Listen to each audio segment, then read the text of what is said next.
یہ programme American dream homes کے تعاون سے پیش کیا جا رہا ہے۔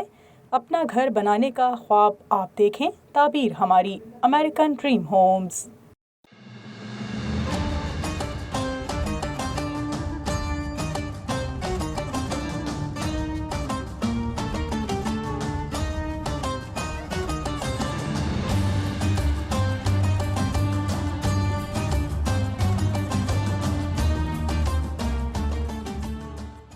نحمدہ ونصلی ونسلم علی رسولہ الکریم، اما بعد، فاعوذ باللہ من الشیطان الرجیم، بسم اللہ الرحمن الرحیم۔ وائس آف ساؤتھ ایشیا کی رمضان ٹرانسمیشن کے پروگرام رمضان اور خواتین میں آپ کی ہوسٹ ثنا نوید ایک بار پھر حاضر خدمت ہے۔ معزز ناظرین، آج کا ہمارا موضوع ہے سکوت، یعنی خاموشی۔ خاموشی کیا ہے، اس کی برکتیں کیا ہیں، اور اس کے فضائل اور آداب کیا ہیں، اس کے روحانی، دینی اور دنیاوی فائدے اور ثمرات کیا ہیں، آج کی گفتگو میں انشاءاللہ ہم اس کو سمجھیں گے۔ ناظرین کرام، خاموشی کے لفظی معنی ہیں چپ رہنا، اور اہل تصوف کے ہاں خاموشی باطنی توجہ کو کہتے ہیں۔ اس سے مراد یہ ہے کہ صرف ایسی بات کی جائے جس کی ضرورت ہو، جس کی حاجت ہو، اور ہر اس کلام سے بچا جائے کہ جو لغو ہے اور غیر ضروری ہے۔ ناظرین اکرام، قوت گویائی وہ نعمت خداوندی ہے کہ جس کی بدولت انسان دیگر مخلوقات سے ممتاز اور افضل ہوتا ہے۔ گفتگو ہی سے انسان کی شخصیت کا اظہار ہوتا ہے اور اس کے مثبت یا منفی پہلو سامنے آتے ہیں، مگر دوسری جانب یہ زبان ہی ہے جو دنیاوی آفات اور اخروی خسارے اور سخت حساب و کتاب کا باعث بنتی ہے۔ یعنی قوت گویائی جتنی بڑی نعمت ہے، اتنی ہی بڑی خرابی کا پیش خیمہ بھی ہو سکتی ہے، جبکہ سکوت اور خاموشی میں بڑی خیر اور بڑی برکتیں ہیں۔ قرآن مجید فرقان حمید میں جب اللہ رب العزت نے حضرت زکریہ علیہ السلام کو بیٹے کی سب سے بڑی نعمت سے نوازنا چاہا تو زکریہ علیہ السلام نے اس نعمت خاص پر اللہ رب العزت سے نشانی طلب کی، تو اللہ رب العزت نے ارشاد فرمایا، قال آیتک اللہ تکلم الناس ثلاث لیال سویہ۔ ارشاد ہوا، تمہاری نشانی یہ ہے کہ تم بالکل تندرست ہوتے ہوئے بھی 3 رات دن لوگوں سے کلام نہ کر سکو گے، یعنی آپ کی زبان پر سکوت طاری کر دیا جائے گا۔ اس آیہ مبارکہ سے یہ سبق ملتا ہے کہ خاموشی نعمت خداوندی کا پیش خیمہ ہے، اور یہ اللہ کے انعام کی علامت ہے، اور یہ قرآن مجید کی خاص نص ہے کہ جو انعام یافتہ بندے ہوتے ہیں، جن پر اللہ کے انعام کی بارش ہوتی ہے، جنہیں اللہ کے خصوصی فضل سے نوازا جانا ہوتا ہے، خصوصی انعام سے نوازا جانا ہوتا ہے، انہیں خاموشی کی نعمت عطا کر دی جاتی ہے۔ یعنی غیر ضروری اور لغو باتوں سے ان کی زبان کو روک دیا جاتا ہے۔ اور آگے چل کر اسی سورہ میں حضرت مریم علیہ السلام کا ذکر آتا ہے کہ جب حضرت عیسیٰ علیہ السلام کی ولادت کے بعد آپ انہیں گود میں لے کر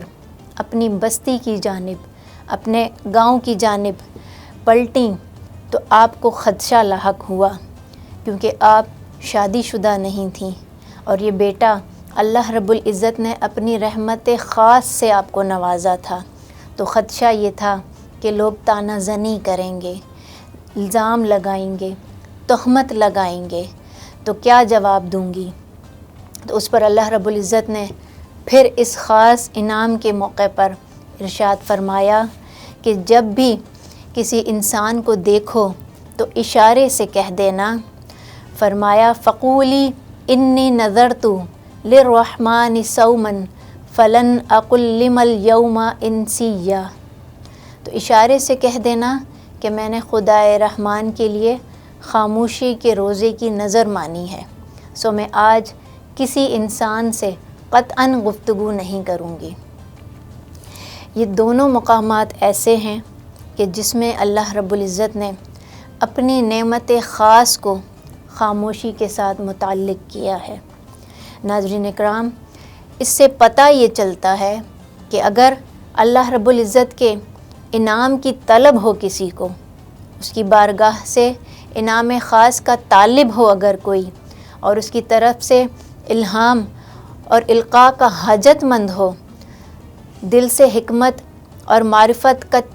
اور کوئی یہ چاہے کہ اس کے دل سے حکمت اور معرفت کے چشمے پھوٹیں اور مالائے اعلیٰ کے ساتھ تعلق قائم ہو اور اللہ کا قرب نصیب ہو اور اللہ کی بارگاہ سے انعام ملنے نصیب ہو جائیں، تو سب سے پہلی شرط اور سب سے پہلا ادب یہ ہے کہ خاموشی اختیار کی جائے۔ خاموشی اللہ کے کلام کے آداب میں سے بھی ہے، یعنی قرآن مجید کی تلاوت اگر ہو رہی ہو تو خاموش رہنے کا حکم ہے، کیونکہ خاموشی کا تعلق سننے کے ساتھ ہے، خاموشی کو سننے سے جوڑا گیا ہے۔ اس میں اس بات کی نصیحت کی گئی ہے کہ جب انسان خاموش ہوگا تو اس کے کان استعمال میں آ جائیں گے، یعنی جب انسان خاموش ہوگا تو وہ اپنے کانوں کا زیادہ سے زیادہ استعمال کرے گا اور حق کی بات اور نصیحت کی بات کو سنے گا، اور جو بولتا رہے گا وہ سنے گا نہیں۔ جو لوگ بہت زیادہ بولتے ہیں، جو لغو گوئی کے عادی ہوتے ہیں، ناظرین کرام، وہ نصیحت اور حق کلام کو نہیں سن سکتے، ان کے کان سماع حق سے محروم کر دیے جاتے ہیں، ان کے دلوں پر اس کلام کا اثر بھی نہیں پہنچ پاتا، اور آخر میں نتیجتاً ان کے دل مردہ ہو جاتے ہیں۔ یہ ہم اپنی ہر روز کی زندگی میں بھی اس کو پریکٹس کرتے ہیں کہ مثال کے طور پر اگر ہمیں کسی شخص سے بات کرنی ہے اور وہ بہت زیادہ چرب زبان ہے، آپ کی بات سننے پر آمادہ ہی نہیں ہے، تو پھر ہم اس کو پہلے روکتے ہیں کہ ٹھہرو، پہلے میری بات کو سن لو، میری بات سنو گے تو تمہیں میری بات کی سمجھ آئے گی۔ تو یہی اصول، یہی ضابطہ جو ہم آپس میں اپناتے ہیں، یہ ضابطہ کلام الہی کو سننے کا بھی ہے، کیونکہ جب زبان بولتی ہے تو کان سننا بند کر دیتے ہیں،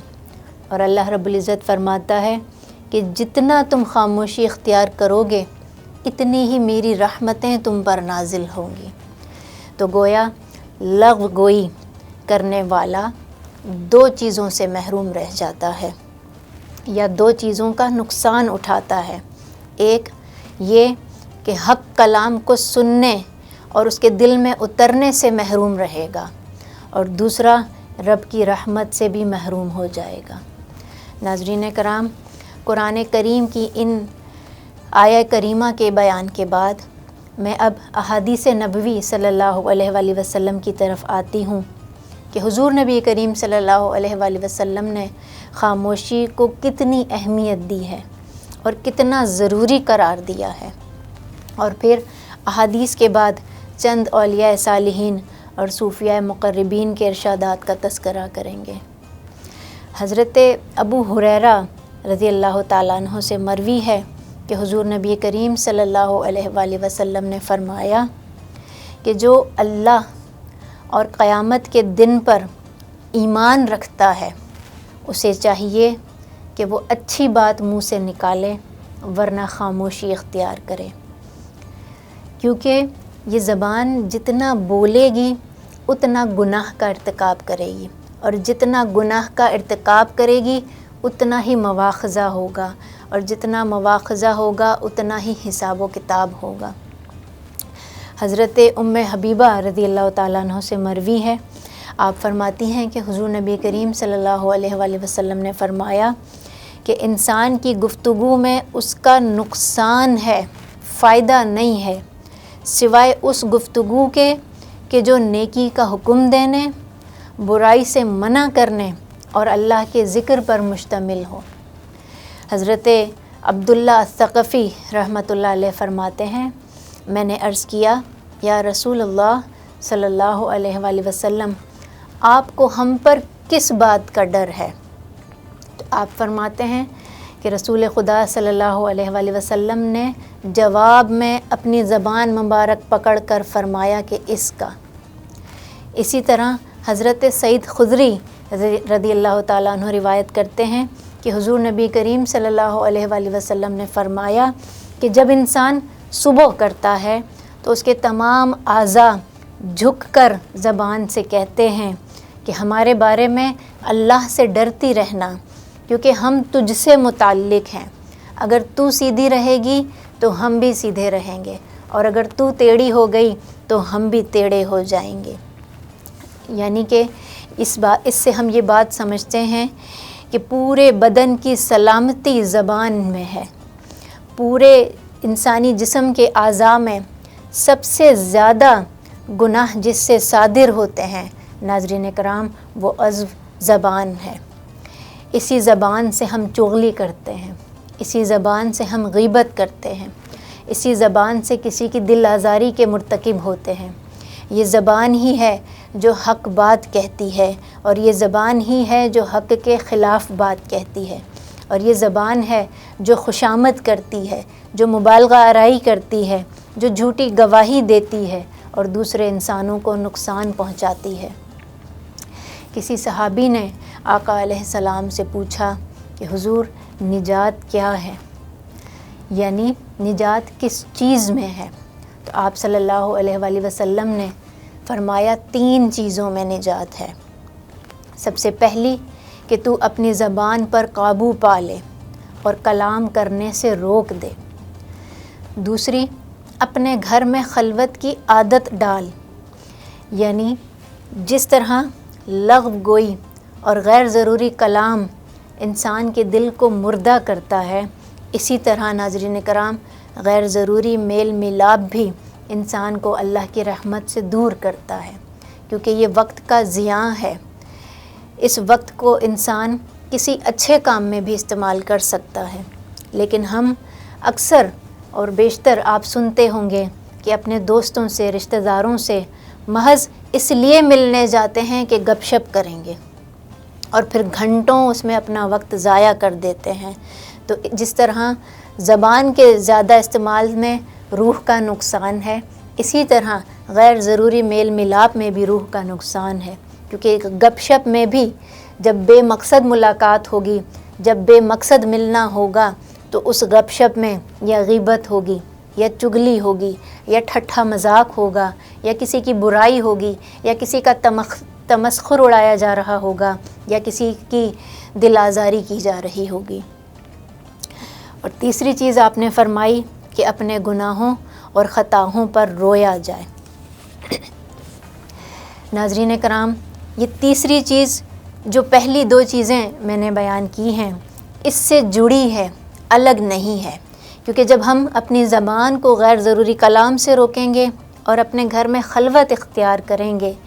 تو جب انسان کی زبان خاموش ہوتی ہے تو اس کا دل کلام کرنا شروع کر دیتا ہے، اور کلام کس سے کرتا ہے؟ اپنے مالک سے، اپنے مولا سے۔ جب زبان خاموش ہوتی ہے تو دل اللہ سے کلام کرنے لگ جاتا ہے، اور جب دل اللہ سے کلام کرتا ہے، تنہائی میں انسان کو اپنے گناہ یاد آتے ہیں، اپنی معصیت یاد آتی ہے، اپنی نافرمانیاں، اپنی خطائیں یاد آتی ہیں، اور انسان رو کر خدا سے اپنی نافرمانیوں پر، اپنے گناہوں پر معافی کا خواستگار ہوتا ہے۔ تو سرکار نے فرمایا کہ جس شخص کو یہ 3 حال نصیب ہو جائیں وہ نجات پا گیا۔ سلف صالحین خاموشی کی عادت ڈالنے کے لیے اپنے منہ میں کنکریاں ڈال کر رکھتے تھے تاکہ کلام کرتے وقت زبان میں رکاوٹ ہو جائے۔ شیخ ابو طالب المکی ایک بزرگ کا قول نقل کرتے ہیں، آپ فرماتے ہیں کہ میں نے فضول گوئی سے اپنے آپ کو روکنے کے لیے اپنے آپ کو پابند کیا کہ ہر غیر ضروری کلام پر میں 2 رکعت نفل ادا کروں گا۔ آپ فرماتے ہیں کہ یہ مجھ پر آسان گزرا، پھر میں نے اپنے آپ کو اس بات کا پابند کر لیا کہ اگر میں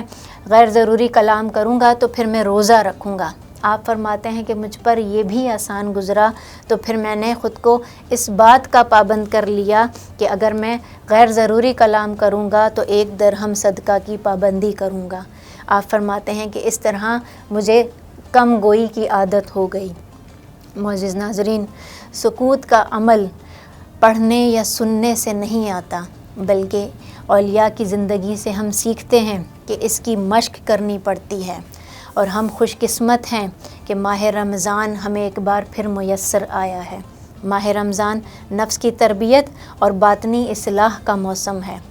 ناظرین کرام، جب روزے کی حالت میں انسان خود کو کھانے پینے سے روک سکتا ہے تو یہ تربیت بھی اس مہینے میں بہت آسان ہو جائے گی کہ ہم فحش گوئی، لغو گفتگو اور غیر ضروری کلام سے اپنی زبان کو روکے رکھیں۔